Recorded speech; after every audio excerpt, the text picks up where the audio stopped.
네, 오늘 한동훈이가 한 말입니다. 200석이 되면 그들이 탄핵만 하겠나 이런 말을 했어요. 한동훈의 고민이 매우 깊어 보입니다. 여러분 이런 얘기를 할 정도면 지금 판세가 이 친구들한테 유리하지 않다는 것쯤은 이제는 김용민 TV 시청자가 되셨으면 이 정도 정무 감각은 있어야 합니다. 이게 결코 앞서가는 사람의 워딩이 아닌 거예요. 오늘 윤영석이 문재인 전 대통령을 죽이자 이렇게 얘기를 했는데 이거야말로 진정한 막말 아닙니까? 근데 이런 걸 그냥 여야 공방으로 이렇게 막 말아버려요. 이 썩어빠진 언론들이 말이죠. 야 너희들은 구제불능이야 구제불능. 이 코너에 몰린 사람들이 상대방에 대해서 극단적인 언어를 쓰는 것입니다. 아무거나 막 던지는 거예요. 아무거나. 자, 이거 보면서 정말 참 얼마나 처지가 궁박해졌으면 저럴까 하는 생각이 드는데요. 한동훈이가 골든크로스 운운 했다고 말씀드렸잖아요. 근데 이런 의문도 듭니다. 아니 골든크로스면 역전됐다는 건데 그럼 자기들이 전에는 뒤쫓고 있었다. 지고 있었다. 그 얘기를 하는 거 아니에요? 근데 언제 한동훈이가 우리 지고 있다라고 인정한 적이 있었습니까? 그래놓고는 또 오늘은 200석 달라고 또 이러고 있어요. 야, 골든크로스 됐으면 200석은 될 수가 없지 기본적으로. 골든크로스를 야권이 당했으면 200석이 될 수가 없지. 안 그래? 얘네들은 정말 입만 열면 그냥 거짓말을 해야 되는데 그래놓고는 한동훈이가 또 그런 말을 했습니다. 내가 거짓말을 배우겠다. 그동안은 거짓말을 하지 않았고 거짓말하는 법도 몰랐다 이런 얘기를 하고 있어요. 야, 참 동훈아 그 말이 거짓말이야. 그 말이 거짓말이라고. 이 친구 말이야. 서울대식 나와가지고 말이야 법무부 장관까지 지내놓고 나하고는 1살 차이거든요. 그 뻥을 치냐. 국민들 앞에서 선거 국면에서 마이크 잡고 그 구라를 치면은 이 득표에 도움이 되겠어? 아니면 방해가 되겠어? 하여간 누구의 비판을 들어본 적이 있어야지. 내가 그 비판을 들었으니까 뭔가 좀 생각을 바꿔야겠네. 이래 본 적이 있어야지. 예. 하여튼 이 친구는 뭐랄까 이제 갓 말을 배우는 어린이 같다 이런 생각이 듭니다. 자, 한동훈의 200석 운운하는 발언. 네. 그래서 이런 아이템을 골라봤어요. 200석이 되면 탄핵만 하겠는가? 다른 많은 나쁜 짓을 한다라는 게 한동훈의 주장인 것 같은데 그래서 곰곰이 생각을 해봤어요. 200석을 만약에 야당이 민주진보 진영이 만약에 확보한다면 무슨 일이 벌어질 것인가? 그게 쳐든다고 또 얘기하시려나? 아니 이 한뚜껑이가 200석 얘기했으니까 하는 거예요. 200석이 되면 무슨 일이 벌어지는가? 예, 그 얘기를 한번 좀 이 시간에 해봤으면 좋겠는데 자, 저는 민주당이나 여러 민주진보 진영 정당들이 합쳐서 200석이 넘을 것이라는 전망에 동의를 해서 그렇게 해서 들뜬 마음에 이런 얘기하는 게 아니라는 점을 좀 분명히 전제하고 말씀을 드리겠습니다. 정치평론하는 입장에서 정말 200석을 얻게 되면 무슨 일이 벌어질까? 이런 전망은 말이죠. 지상파에서도 합니다. 총편에서도 하는 거예요. 물론 그 의도가 이제 그 200석 넘으면 안 되니까 보수 유권자를 투표장에 나와라. 그 의도겠지만 자 일단 200석 이상 그래서 국민의힘은 100석 미만 이런 상황이란 말이죠. 어떻게 될 것인가. 일단 선거가 끝나고 5월 29일까지는 21대 국회입니다. 네, 홍영표도 조응천도 이원욱도 아직은 현역 의원이에요. 5월 29일까지. 그리고 5월 30일에 당선된 사람들이 이제 국회에서 선서도 하고요. 이제 본격적인 임기에 들어갑니다. 그걸 개원이라고 하죠. 개원. 22대 국회가 개원됩니다. 네. 자, 그리고 이제 원구성을 해야 돼요. 상임위원회, 상임위원장, 상임위원. 그리고 국회의장도 이제 선출을 해야 되겠죠. 그러기 위해서 6월에 임시국회가 열리게 될 것입니다. 개원식을 5월 30일에 할 것 같진 않죠? 네, 좀 시간이 걸릴 겁니다. 원구성도 해야 되고 국회의장 선출도 해야 하고 그런 일들이 있을 텐데 원구성 과정에서 이제 이 국민의힘이 절대적 소수인 의회에서 얼마나 주도권을 가질지 이제 거기서 판명이 날 텐데 아마 7할 연병을 떨겠죠. 국민의힘이. 그러나 이재명 대표의 민주당은 무시하고 갈 겁니다. 난 참 이해가 안 됐는데 그 21대 국회에서 그 더불어민주당이 처음에는 국민의힘이 그 당시 미래통합당이 원구성에 협조를 하지 않아가지고 모든 상임위원장이 다 민주당 몫이었단 말이죠. 근데 어떻게든 끌어들이려고 애를 썼어요. 민주당의 그 의원들이. 왜 그랬어요? 아니 안 하겠다면 많은 거지. 우린 우리대로 진도 나가면 될 거 아니야. 180석을 받았는데. 근데 굳이 얘네들하고 어떻게든 국회 정상화라는 이름으로 끌어들여가지고 상임위원회 나눠주고 그 과정에서 법사위도 넘겨준 거 아니에요. 이 왜 그걸 왜 넘겨줘? 넘겨주고는 또 지들 멋대로 법도 통과시키지 않고 저들의 그 지연전술에 계속 휘말리고 난 그래서 윤호중하고 박홍근 도무지 이해를 할 수가 없어요. 너희들은 법사위 안 준다고 그러지 않았어? 국민의힘한테? 근데 왜 줘? 나 참 그 이해를 할 수가 없어요. 그런 일은 아마 22대 국회에서는 없을 겁니다. 아니 그렇게 해가지고 모든 게 다 꼬인 거 아니에요.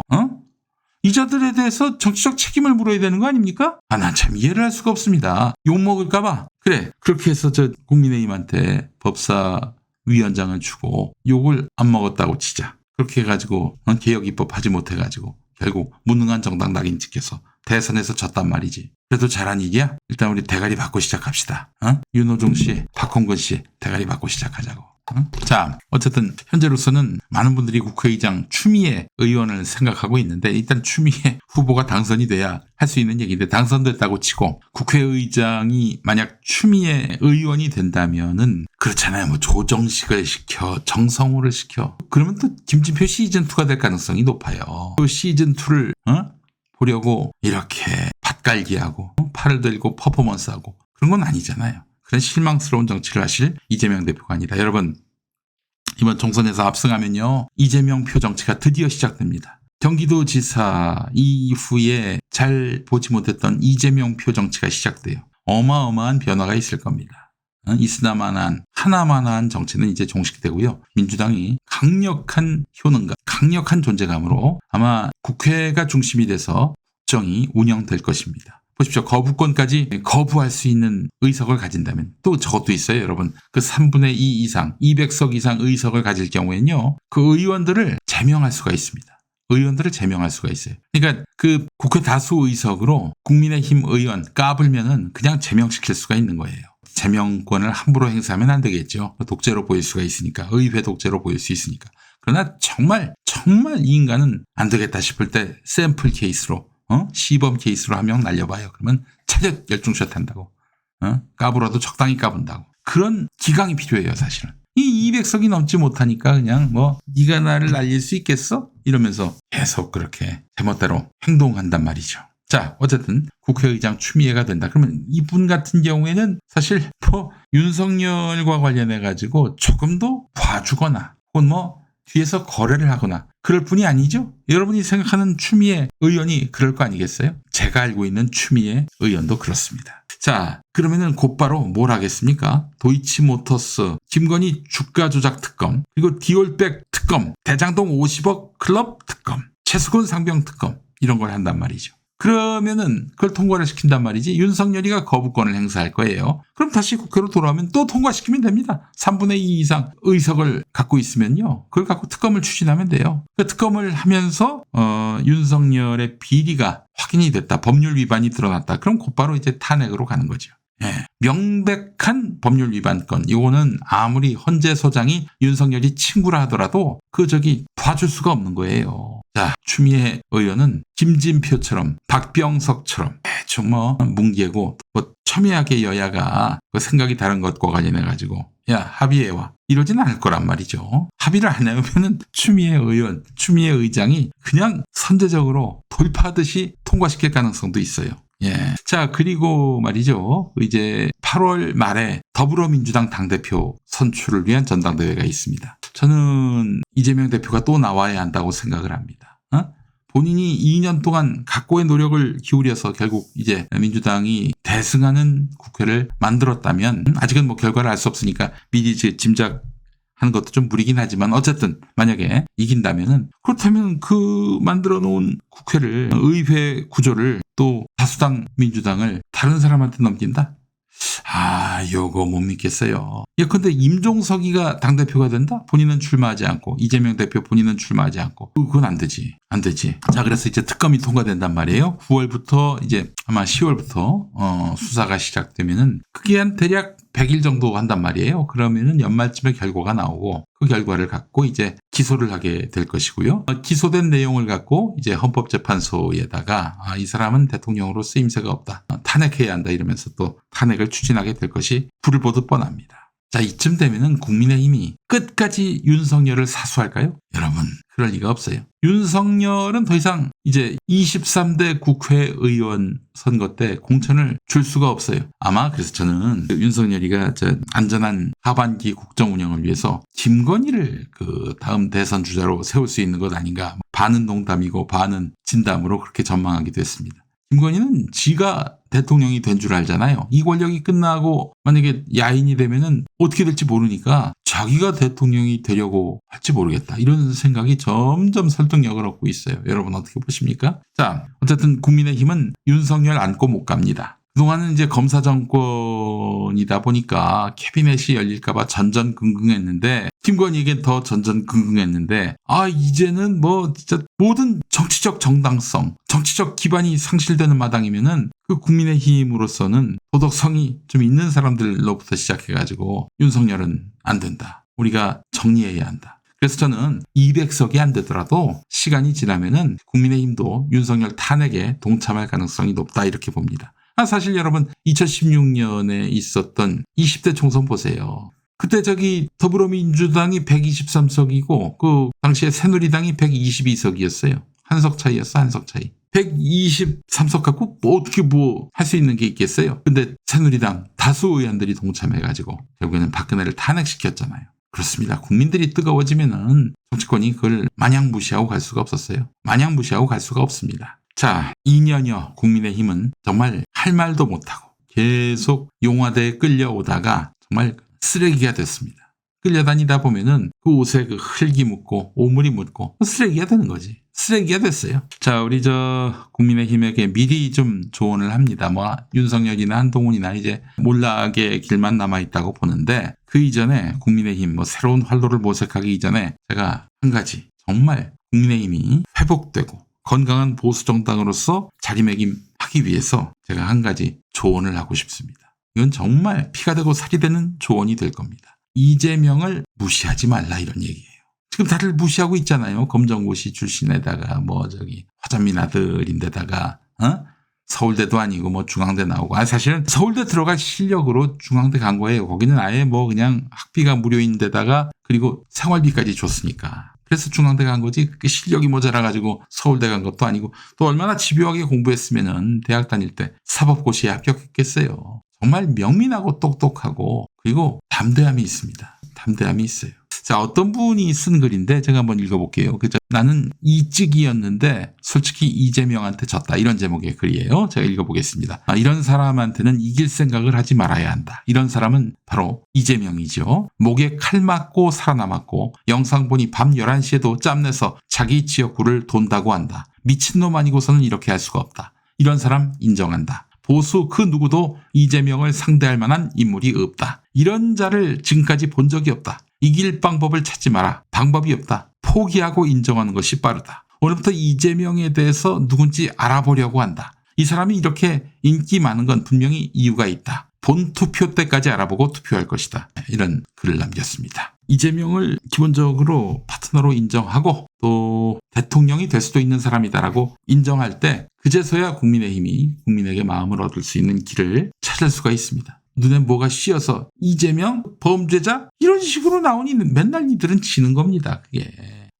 범죄자? 이재명의 전과가 사범인 건 맞는데 그게 다 공익적 배경에 있는 것들입니다. 그가 공직자가 돼가지고 정치를 시작하고 공직자가 된 일에 무슨 부정비리 이런 거 전혀 없어요. 오로지 시민단체 구성원으로서 또 성남시의 시민운동을 전개하면서 얻었던 그런. 예컨대 음주운전 같은 경우가 그렇습니다. 어디 현장이 있었는데 빨리 가야 돼요.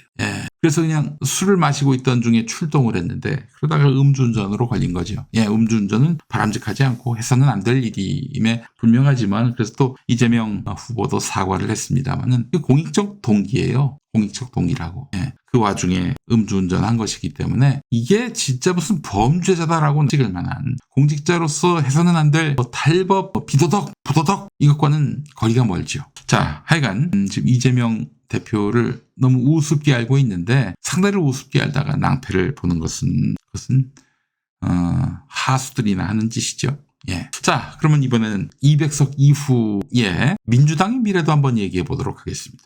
좋은 일만 있을 것 같죠? 과연 그럴까요? 예. 여러분, 2007년 대선에서 열린우리당이 없어졌죠. 대통합민주신당으로 해서 정동영 후보가 나서게 됐는데 비노 인사인 그 정동영 후보가 나가서 참패를 했죠. 그때 이제 나왔던 얘기가 2004년에 노무현 대통령 탄핵 국면 때 공천받아서 출마한 정치인들, 그 탄도리들이 무능하다. 그냥 분위기에 쓸려다니는 사람들이다. 이런 평가를 많이 받았단 말이죠. 그래서 그 152석이었는데 84석인가? 여러분, 이거는 거의 70석 가까이 결국에는 의석을 잃은 거 아니에요. 그렇지 않습니까? 70석이 아니지. 당시에 그 새천년 민주당, 거기도 10석이었는데, 거기 새천년 민주당과 열린우리당이 합당을 해가지고 대통합민주신당이 됐으니까 162석 중에서 거의 절반을 이루는 셈이 되는 거예요. 80석대가 됐으니까. 무능했기 때문이었습니다. 예. 지금 이번에 후보가 된 분들은 국민의힘 후보들보다는 모두가 1200배 훌륭합니다. 훌륭해요. 이번에 공천 엉뚱한 사람이 됐다 이렇게 말할 수는 없습니다. 그러나 이 초선들이 말이죠. 자칫 분위기를 잘못하면은 망가질 수가 있다는 거죠. 다선의 의원들이 노회하고 기득권 친화적이고 하지만은 어떤 안정감도 있고요. 이를 풀어가는 일머리가 있단 말이죠. 근데 초선 의원들은 그게 약해요. 그거는 태어날 때부터 다선이 될 수는 없는 거 아니겠습니까? 그렇기 때문에 이 의원들에 대한 리더십이 매우 필요하고 이재명 대표의 그립감이 그래서 중요하다. 그런 점이 매우 중요한 과제가 될 것입니다. 사실은 이재명에겐 사람이 없었습니다. 부덕해서 이렇게 주변에 사람이 없나? 아닙니다. 날마다 자기를 털고 또 자기 주변 사람을 터니 그 어떻게 이재명 곁으로 갈 수가 있겠어요? 그래서 이번에 공천된 사람들 중에는 이재명 대표하고 모르던 분들이 친명 낙인 찍혀가지고 이렇게 출마하는 경우가 많이 있었어요. 네, 이런 의원들. 하여간 여러분, 이번 총선 결과 나오고 당선된 민주당 초선들이 이재명 대표의 리더십을 잘 따르지 않으면 강력하게 질타하십시오. 그렇게 삐져나간 놈들이 사고를 쳐요. 예, 그립감이 있어야 한다. 이재명 대표의 과제면서 또 초선 의원들이 잊지 말아야 해요. 그러니까 이번 총선에서 민주당이 승리한 것은 정권심판론인데 정권심판론의 수혜자로서 더불어민주당이 된 것은 이재명 대표가 정말 대선 이후 계속된 수사와 기소와 재판으로 고생을 했기 때문입니다. 2번이나 체포영장 이렇게 청구가 됐던 거 아닙니까? 체포동의안이 국회에 회부됐던 거 아니에요? 이재명의 그 고난 때문에 생긴 의석인 만큼 이재명 리더십을 잘 따라야 합니다. 자, 그런 점이 또 중요하고요. 그리고 수구 친문들, 수박들, 이들이 말이죠. 조국 대표의 생각과 무관하게 조국 혁신당으로 대동단결할 가능성이 있습니다. 수구 친문들, 수박들, 이재명의 리더십 아래에서 자기들이 활동할 정치적 공간이 없거든요. 조국 혁신당으로 갈 가능성이 높아요. 이낙연당에 갈 수 있겠습니까? 그래서 하는 얘기입니다. 조국 혁신당도 민주시민이 장악을 해야 된다는 거죠. 민주시민이 장악을 해서 수박들이 여기 들어와가지고 새로운 어떤 기득권의 둥지를 만들려고 하면 과감하게 내쳐야 합니다. 이 조국 그 대표의 정치적인 미래는 잘 보이지 않습니다. 정말 1심, 2심대로 대법원이 그대로 인용을 해서 징역 2년을 확정하면은 의원직 내려놓고 감옥에 가야 됩니다. 참 안타까운 일이죠. 네. 그 와중에 당은 리더십 공백 상황이 된단 말이죠. 이때 수구 친문들이 들어갈 가능성이 있지 않겠는가 하는 염려가 있습니다. 자, 그리고 1년이 매우 중요합니다. 이 1년 내내 효능감 있는 정치를 민주당이 보여줘야 합니다. 수구 언론들이 가만히 있겠어요? 예컨대 200석이 넘는다고 칩시다. 그러면 수구 언론들이 아이고 이게 의회가 3분의 2 이상이 민주 진보 진영이 이제 장악하다시피 했으니까 이제 우리는 더 이상 윤석열 편들지 말고 민주 진영에게 줄 서자 이러겠어요? 수구 언론들이 아니죠. 계속해서 하나하나 딴죽 걸고 그래서 다음 지방선거 2년 후에 있습니다. 그리고 그로부터 1년 후에 대선. 이때는 거대 야당 심판론으로 해서 아마 그들이 역공을 펼칠 가능성이 높습니다. 그런 의미에서 보면은 윤석열은 조기에 탄핵할 필요가 있겠고요. 거대 야당 심판론이 불거지기 전에. 그렇게 거대 야당 심판론이 맹위를 떨치게 되면은 지방선거도 매우 어렵습니다. 지방선거는 결국 이번에 당선되는 의원들이 공천한 지방자치단체장 후보, 지방의원 후보들이 나서게 될 텐데, 그들이 그 야당 심판론, 거대 야당 심판론으로 인해서 우수수 낙선될 가능성이 있거든요. 그러면은 또 민주당의 기반이 사라질 가능성이 있기, 이 점도 감안을 해야 합니다. 자, 그리고 이 수구 친문들, 이들의 통태도 잘 파악해야 되는데, 여러분, 임종석 당대표, 박용진 서울시장, 전해철 경기지사, 신동근 인천시장, 어떻습니까? 어떻게 생각하세요? 답이 안 보이죠? 임종석이는 지금 저기 총선 때 막 여기저기 다니면서 지원 유세하잖아요. 당대표 하려고 그러는 거예요, 여러분. 자, 그리고 박용진 서울시장, 전해철 경기지사, 신동근 인천시장. 이 사람들 지금 공천 탈락해가지고 할 일이 없는 사람들이거든. 뭐라도 해야 돼. 그렇기 때문에 그거는 이재명 대표의 성적 여하에 따라서 이들이 힘을 얻을 가능성이 있습니다. 그렇기 때문에 이재명 대표 이번 그 8월에 전당대회에 또 한번 나오셔야 하고요. 또 한번 나와가지고 2년을 한다고 칩시다. 그러면 지방선거 공천도 한단 말이죠. 그리고 나서 딱 대선 1년 전에 이제 그만두면은 얼마나 좋아요. 딱딱 떨어지고. 지금 총선 승리로 나 할 일 다 했다. 이럴 수 있는 상황이 아닌 겁니다. 그렇죠? 근데 저는 걱정이 없어요. 사실 이재명 대표 이제 완벽하게 민주당을 자기 리더십 아래 뒀으니까 말이죠. 리더십 하면은 바로 이재명입니다. 친문이 밖에서 흔들어 봐야 이재명에게 이길 수 없어요. 이재명에게 이길 수 없어요. 변방사또로 불렸던 이재명이 중앙당에 와가지고 대선 후보가 됐잖아요. 또 당대표가 됐잖아요. 이들은 이미 이재명에게 더 이상 상대가 될 수 없는 존재들입니다. 민주당보다도 못한 국힘과 국힘에게 졌잖아요. 지난 대선 때. 물론 이재명 대표가 진 거지만 결국에는 문재인 정권 심판론 때 진 거 아니에요? 자, 그런데 여러분 200석 이후 오늘 김갑수 평론가가 매불쇼에서 한 말도 있더군요. 이거 굉장히 염려가 됩니다. 마음속으로 각오는 하고 있었는데 야권이 압승한 이후에 윤석열 세력이 그냥 순순히 넘어가겠는가? 이 결과에 순응하고 이 결과를 수긍할 것인가? 아닐 겁니다. 자, 모르겠지만은 엄청난 일이 벌어질 수도 있다. 마음의 대비를 해야 된다. 이런 얘기를 하셨던 모양이에요. 김갑수 형님이. 계엄령 해봐야 소용없죠. 그거는 그 87년 헌법 개정할 때 계엄령을 발표했다 하더라도 계엄령을 해제할 수 있는 권한이 국회에게 있습니다. 압도적 다수인데 계엄령 멈출 수 있겠어요? 그런 의미에서 보면 150석은 넘어야 돼, 최소한. 다수당이 돼야 한다는 말이죠. 그렇지 않으면 계엄령 할 수 있어요, 이 친구들은. 충분히 하고도 남을 놈들이에요. 그리고 이재명 조국을 조기에 구속시키려고 할 거예요. 그래서 자기들이 다루기 좋은 그런 야당 리더십으로 해가지고 결국에는 수박들, 친문들이지 얘네들이 민주당의 리더십이 되도록 아마 계속 흔들기를 할 가능성이 높습니다. 법원에 대해서 그립하고. 김용민이도요, 이제 마음의 각오를 하고 있어요. 윤석열이가 이제 발톱을 드러내서 김용민 등 이른바 민주진영의 스피커들을 어떠한 죄목으로든 감옥에 넣을 수 있을 것이다. 그렇게 각오하고 있는 중입니다. 자, 그렇기 때문에 이번에 압도적으로 이겨야 돼요. 예컨대 200석을 훌쩍 넘어가지고 아무리 민주당 의원들을 낙선시키려고 해도 100석을 넘길 수 없을 정도로 국민의힘이 현저하게 100석 미만에서 머물게 해야 한다는 것이죠. 그것만이 살 길이다. 당선 무효 작업으로 과반 붕괴 시도할 것입니다. 이런 말씀하셨고요. 여러분 저는요 이런 얘기도 좀 하고 싶어요. 윤석열이 대통령인 가운데 그의 관리 아래에서 대선이 치러지면 반드시 민주당은 진다. 여러분 생각해 보세요. DJ가 대통령이 됐던 것은 그 YS가 자기가 있었던 그 한나라당에서 탈당했기 때문에 가능했습니다. 그 당시 한나라당 대선 후보가 이회창 씨 아니에요. 너무너무 사이가 안 좋았고 결국에는 YS가 DJ를 밀었다. 이런 얘기가 나올 정도였습니다. 그래요. 그래서 DJ가 된 겁니다. 현역 대통령이 야당 후보 대통령 못 되게 한다면은 진짜 못 되게 할 수 있어요. 자기 여당 후보가 마음에 안 들고 야당 후보가 돼도 괜찮겠다 싶을 때는 그냥 손 놓지요. 문재인 대통령이 그랬던 거 아닙니까? 60조 정도 쓸 수 있는 돈이 있는데 60조 갖고 국민들한테 좀 어려운 사정에 놓여 있는 국민들에게 풀어주자라고 했더니 이재명의 그런 제안을 차갑게 거절했던 문재인 전 대통령 아닙니까? 홍남기 앞세워서. 김부겸도 반대했고 정세균도 반대했고 한참 전이었지만